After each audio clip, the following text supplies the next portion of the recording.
Hi everyone! So, my name is Diana Rose Licos, the owner of S&M Asian Foods.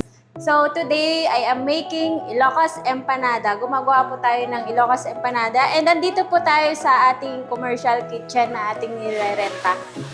Okay, so samahan niyo ako kung paano gumawa ng Ilocos Empanada. Gapo. So, ang empanada po namin ay sinasamahan po talaga namin ito ng may tiyaga dahil mahirap pong gawin yung dough po ng ating empanada. So, yung ating empanada ay may mga ingredients po na mung beans, cabbage, and papaya po.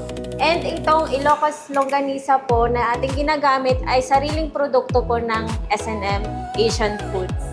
And meron din po siyang itlog sa loob. So, ginagawa po namin to, niroroll po muna namin. Niroroll yung ating dough. And then, maglalagay po tayo ng ating ingredients. Yung vegetable po muna. Ayan. And then, maglalagay po tayo ng ating Ilocos Longganisa.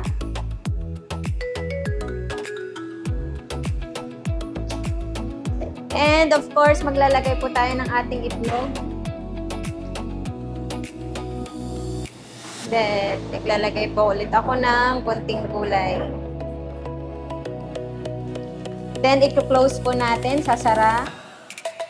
Para dumikit po yung ating dough at hindi po siya magbukas. Then, ating i-cut.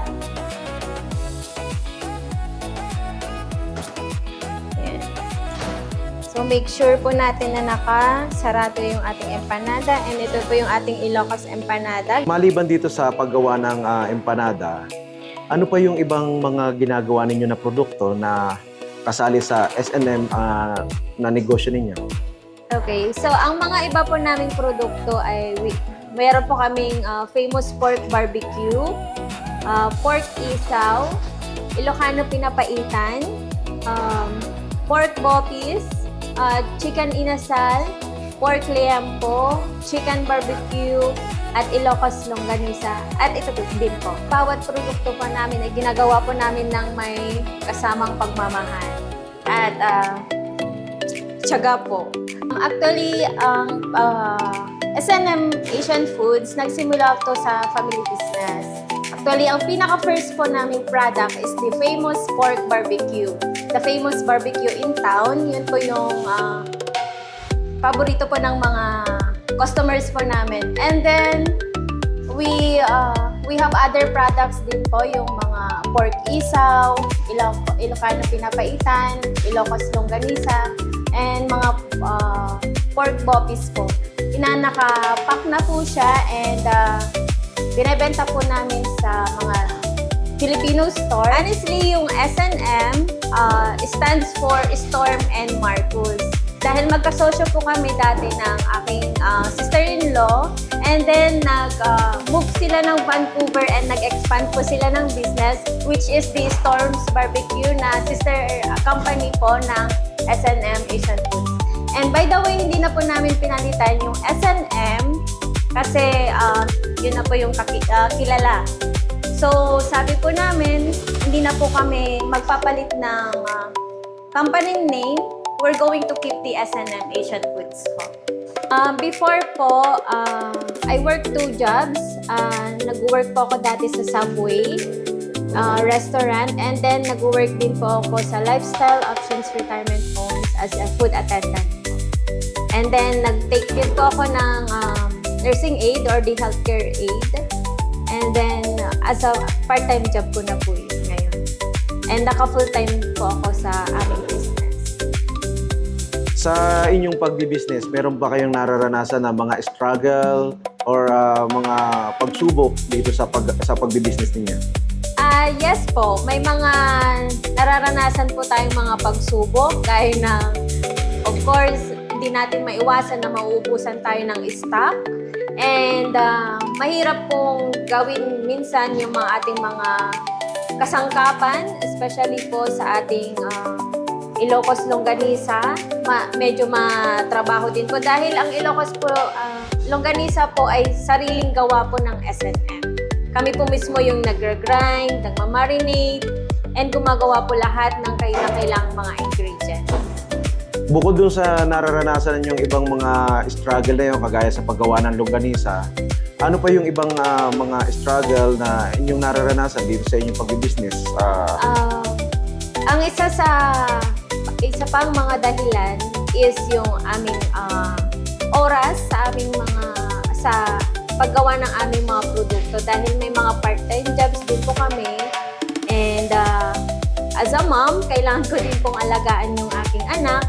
At the same time, yun po yung mahirap din po sa amin, lalo na wala po kaming kasama sa bahay, at hirap po kami kung paano namin i-fit in yung aming oras. Pero ginagawa po namin yung best namin na magampanan ang aming mga tungkulin bilang isang magulang sa aming anak, at gayon din po sa aming produkto. Paano nyo hinahati ang oras mo sa business and then sa pag-asikaso sa iyong asawa at sa iyong anak? Hinahati po namin yung oras, kagaya po ngayon, makikita niyo po, ako lang po yung nasa kitchen dahil binabantayan po ng aking asawa yung aming anak. Dahil hindi pwedeng maiwan yung anak po namin, at hindi din po pwedeng dalhin namin ito dito sa aming kitchen. So, kung ano po yung vacant na oras po namin, dahil may full-time job po yung aking asawa and may part-time job din po ako, doon po namin sinisiksik yung oras namin dito sa kitchen.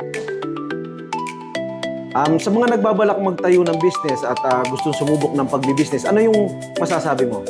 Sa mga gustong mag-open ng small business gaya namin, or malaki man yan, of course, andun na tayo na may mga kakumpetensya tayo. Huwag mong isipin yung kakumpetensya mo. Ang isipin mo yung mga taong bibili sa produkto mo. At doon ka kumuha ng lakas ng loob sa mga customers mo. Dahil sila ang iyong pag-asa, at sila din yung susuporta sa iyong business. Hindi yung mga kakumpetensya mo. Yun lang. And unang-una, humingi tayo ng gabay ni Lord sa ating business. Palagi yun. Hindi yun nawawala. At andyan yung pamilya mo na laging susuporta sa'yo. Mapa-ups and downs. Kung sakali na may mga magkagusto ng mga produkto na yan, ng mga Ilocos empanada, saka yung mga barbecue, at saka yung iba nyo pang produkto, saan kanila pwedeng makontak or ma-reach out? May telephone number?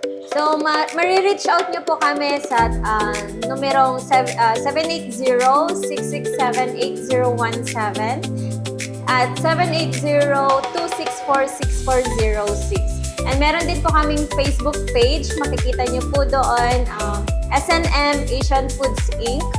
Doon nyo po kami ma-reach out. And sa mga gusto pong mag-order, nagbebenta din po kami ng individual pack or per piece po sa aming mga pork barbecue po and pork isaw.